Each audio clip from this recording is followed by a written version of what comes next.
શ્રી ગણેશાય નમઃ.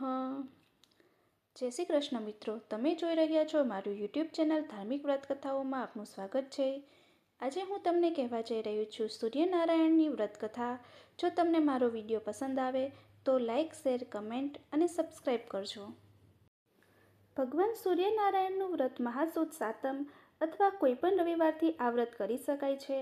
વ્રત કરનારે સવારે નાહી ધોઈ સૂર્યનારાયણની પૂજા કરવી, સૂર્યનારાયણની વાત સાંભળવી, વાત સાંભળતા સાંભળતા સૂર્યનારાયણ કહી હુંકારો પૂરવો. આ રીતે 6 માસ સુધી આ વ્રત કરવાનું હોય છે.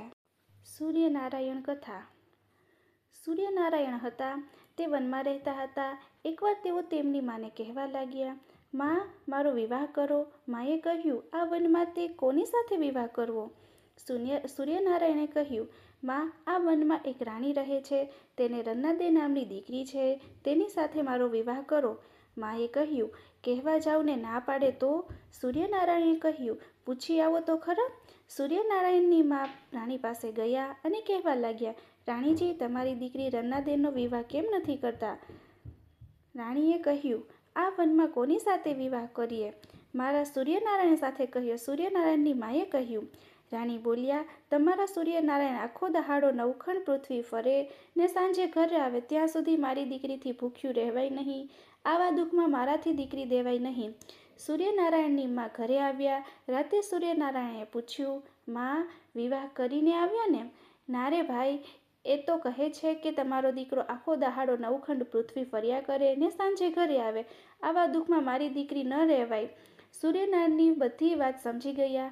રાત પૂરી થવા આવી એટલે એમને ફરવા જવાનો સમય થયો. જતાં જતાં માને કહેતા ગયા, માં, આજે રન્નાદે આપણી ઘરે આવશે અને કલેડું માગશે, પણ તમે આપો તો તેની સાથે તેને માને કહેવડાવજો કે ઠીકરી ભાંગશે તો દીકરી લઈશ. આમ કહી સૂર્યનારાયણ ફરવા ગયા. સૂર્યનારાયણે તો વનમાં એવો તાપ મૂક્યો કે કહેવાની વાત જ નહીં. રન્નાદેની માં આકળ વિકળ થવા લાગ્યા. એવામાં વાવાઝોડું થયું.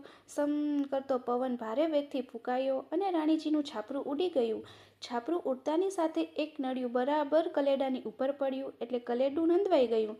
રાણીને તાપ સહન ન થવાથી તેણે કહ્યું, દીકરી, 2-4 રોટલા ઘડીને નાખને, ઘી સાકર સાથે ખાઈ લેશું. રન્નાદેએ કહ્યું, માં, આપણું કલેડું તો નંદવાઈ ગયું છે. તો જા સૂર્યનારાયણની મા પાસેથી માંગી લાવ. રોટલા ઘડીને પાછું આપી આવજે. રાણીએ કહ્યું. રન્નાદે સૂર્યનારાયણની મા પાસે ગયા અને કલેડું માગ્યું. સૂર્યનારાયણની માએ કહ્યું, કલેડી આપું, પણ તમારી માને પૂછી આવો કે ઠીકરી ભાંગશે તો દીકરી લઈશ.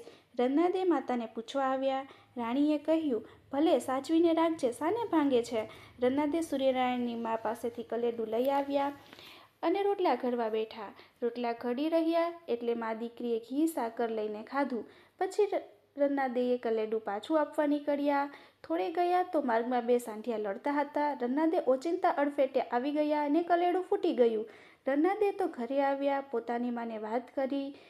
રાણી સૂર્યનારાયણની પાસે આવીને કહ્યું, 2 સાંઢિયા લડતા હતા, એમાં રન્નાદે અડફેટે આવી ગયા ને કલેડું ફૂટી ગયું. સૂર્યનારાયણની માએ કહ્યું, મેં તો કહ્યું હતું ને કે ઠીકરી ભાંગશે તો દીકરી લઈશ. હવે તો રન્નાદેનો વિવાહ સૂર્યનારાયણ સાથે કરીને જ જાઉં. રાણીએ સૂર્યનારાયણ સાથે રન્નાદેનો વિવાહ કર્યો અને ગોળ ખાઈને ઘરે ગયા. જઈને રન્નાદેને વાત કરી, દીકરી, તારો વિવાહ કર્યો. રન્નાદેએ પૂછ્યું, કોની સાથે વિવાહ કર્યો? રાણીએ કહ્યું, સૂર્યનારાયણ સાથે. સાંજે સૂર્યનારાયણ ઘરે આવ્યા. સૂર્યનારાયણની માએ કહ્યું, ભાઈ, તારો વિવાહ કર્યો. સૂર્યનારાયણે પૂછ્યું, કોની સાથે? સૂર્યનારાયણની માએ કહ્યું, રન્નાદે સાથે. સૂર્યનારાયણ તો રાજી રાજી થઈ ગયા અને કહેવા લાગ્યા, માં, જઈને કહી આવો કે કાલે સૂર્યનારાયણ પરણવા આવશે. સૂર્યનારાયણની મા રાણી પાસે ગયા અને કહ્યું, મારા સૂર્યનારાયણ કાલે પરણવા આવશે. રાણીએ કહ્યું, એક દહાડામાં મારાથી સગવડ સી રીતે થશે? એ બધું મારા સૂર્યનારાયણ પર મૂકી દેજો. એમ કહી સૂર્યનારાયણની મા ઘરે આવ્યા. બીજે દિવસે સૂર્યનારાયણ ફરવા નીકળ્યા. રાણીના રાજભવનમાં સાધન સામગ્રી ભરાઈ ગઈ. કોઈ વસ્તુની ખોટ ન રહી. બીજે દિવસે સૂર્યનારાયણ અને રન્નાદે પરણી ઉઠ્યા. રાણીએ મનગમતી પહેરાવણી આપી અને રન્નાદેને વિદાય કર્યા. રન્નાદે ઘરે આવીને સાસુને પગે લાગ્યા. આમ સૂર્યનારાયણ નિત્ય સવારે જાય ને સાંજે આવીને જમે. તે પછી રન્નાદે જમે એટલે રન્નાદેનું શરીર સુકાતું ચાલ્યું. એક દિવસ રાણીએ રન્નાદેને પૂછ્યું, બેટી, તારું શરીર કેમ સુકાતું ચાલ્યું? રન્નાદેઈએ કહ્યું, સૂર્યનારાયણ સવારે જાય ને સાંજે ઘરે આવે. એ જ્યારે આવે ત્યારે જમવા મળે. રાણીએ કહ્યું, તું એમ કહે છે કે સાકરનું પાણી પીને જાઉં એટલે એમને ખાવામાં વાંધો નહીં આવે. બીજે દિવસે સૂર્યનારાયણ ફરવા નીકળ્યા ત્યારે રન્નાદેઈએ કહ્યું, આટલું સાકરનું પાણી પીને જાઉં ને? સૂર્યનારાયણે કહ્યું, નવખંડ પૃથ્વીના જીવમાત્રનું પૂરું ન થાય ત્યાં સુધી મારાથી પાણીએ ન પીવાય. એમ કહી એ તો ચાલતા થયા. રન્નાદેને થયું કે શું એ નવખંડ પૃથ્વીના જીવમાત્રનું પૂરું કરતા હશે? લાવ, એમનું પારખું કરું. એમ વિચારી તેમણે એક કીડીને ધીમેથી દાબડીમાં પૂરી અને દાબડી પાણીયારા ઉપર મૂકી દીધી. આજે સાંજે સૂર્યનારાયણ ઘરે આવ્યા ને કહ્યું, ચાલો જમી લઈએ. રન્નાદેઈએ પૂછ્યું, તમે નવખંડ પૃથ્વીના બધા જીવોનું પૂરું કર્યું? સૂર્યનારાયણે કહ્યું, હાસ તો. રન્નાદેઈએ કહ્યું, કીડીથી માંડીને કુંજર સુધી બધાનું? હા હા, કીડીથી માંડી કુંજર સુધી બધાનું. સૂર્યનારાયણે કહ્યું. રન્નાદેઈએ કહ્યું, ખોટી વાત, હજી એક જીવ ભૂખ્યો છે. જુઓ બતાવું. એમ કહી દાબડી લેવા ગયા. જુએ છે તો દાબડી બંધ કરતી વેળા ગરણાનો છેડો ઢાંકણામાં દબાઈ ગયેલો હતો. ઉઘાડીને જોયું તો પોતાના ચાંદલાનો ચોખાનો દાણો તેમાં પડી ગયેલો. કીડી તો ગરણાના છેડેથી પાણી પીને ચોખા સાથે મથન કરે છે. આ જોઈ રન્નાદે વિચારમાં પડી ગયા. સૂર્યનારાયણે કહ્યું, જોયું ને, કીડીથી માંડી કુંજર સુધી છે કોઈ ભૂખ્યું? આજે તમે મારા પર શંકા કરી, તેથી હું તમને શાપ આપું છું કે તમે રાંધો તોય ઓછું જ પડજો, ભૂખ્યાને ભળભળતા રહેજો. એમ કહીને જમવા બેઠા. એક કોળિયો માનો રાખ્યો, એક કોળિયો રન્નાદેનો રાખ્યો ને રાંધ્યું હતું એટલું બધું જમી ગયા. સાસુ વહુ એક એક કોળિયો ખાઈને ઉઠ્યા. બીજે દિવસે સૂર્યનારાયણ ફરી પાછા ફરવા ગયા. રન્નાદે બારણે ઊભા હતા. પડોશમાં વઢવાડ ચાલી. રન્નાદેએ પૂછ્યું, બહેન, નિત્ય દહાડો ઉગે શેજ લડો છો? પડોશણે કહ્યું, બહેન, કોઈ મારા છાણા લઈ જાય છે. સાંજ પડી. સૂર્યનારાયણ ઘરે આવ્યા. રન્નાદેએ પૂછ્યું, આપણી પડોશણના છાણા કોણ ચોરી જતું હશે? સૂર્યનારાયણે કહ્યું, થોડા બોલી લે છે અને વહુ બોલી માથે પડે છે. બીજે દિવસે વળી પડોશનમાં વઢવાડ ચાલી. રન્નાદેએ કહ્યું, બહેન, લડો છો શી? તમારા છાણા થોડા બોલી લે છે ને બહુ બોલી માથે પડે છે. થોડા બોલી ઉઠી. તમને આવું કોણે કહ્યું? રન્નાદેએ કહ્યું, મને સૂર્યનારાયણે કહ્યું. થોડા બોલીએ સૂર્યનારાયણને પેટ ભરીને ગાળો દીધી. સાંજે સૂર્યનારાયણ ઘરે આવ્યા ત્યારે રન્નાદેએ કહ્યું, ચાલો જમી લઈએ. સૂર્યનારાયણે કહ્યું, મારે જમવું નથી. મારું પેટ આજે થોડા બોલીની ગાળોથી ભરાઈ ગયું છે. તમે સ્ત્રીની જાત, તમારા પેટમાં આટલી વાત પણ ન ટકી? રન્નાદે સૂર્યનારાયણના પગે પડ્યા અને ક્ષમા માગી. સૂર્યનારાયણે તેમની માને પૂછ્યું, માં, તમારું શરીર કેમ સુકાતું જાય છે? દીકરા, એક કોળિયો વહુ ખાય છે અને એક કોળિયો હું ખાઈને રહું છું. પછી અમારા શરીર ક્યાંથી વધે? માએ કહ્યું. સૂર્યનારાયણે કહ્યું, તો તમે મારું વ્રત કરો. મારું વ્રત 6 મહિનાનું છે. મારું વ્રત કરનારે સવારે વહેલા ઉઠી નાહી ધોઈ મારું પૂજન કરવું અને નિત્ય સવારે એક ધ્યાને મારી વાત સાંભળવી. 6 માસ પૂરા થાય એટલે 1.25 સેર ઘઉંનો લોટ, 1.25 સેર ઘી અને 1.25 સેર ગોળ લેવો અને તેનો લાડુ કરવા.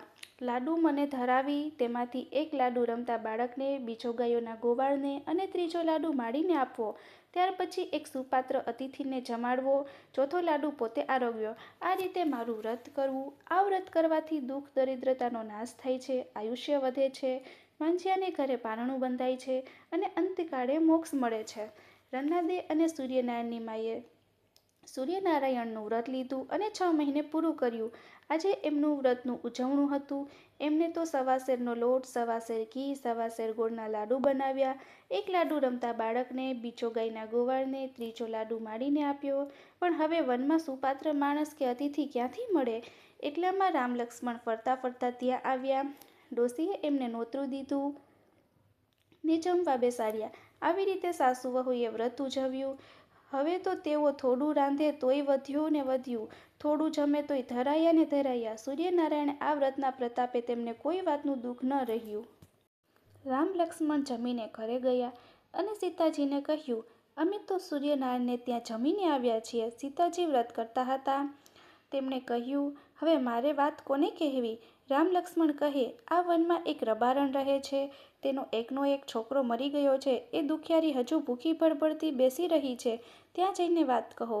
સીતાજી રબારણને ત્યાં ગયા અને વાત કહેવા માંડી. વાત પૂરી થઈ ત્યાં તો રબારણનો છોકરો પાછું મરદીને બેઠો થયો. પોતાનો છોકરો સજીવન થયેલો જોઈને રબારણના આનંદનો પાર ન રહ્યો.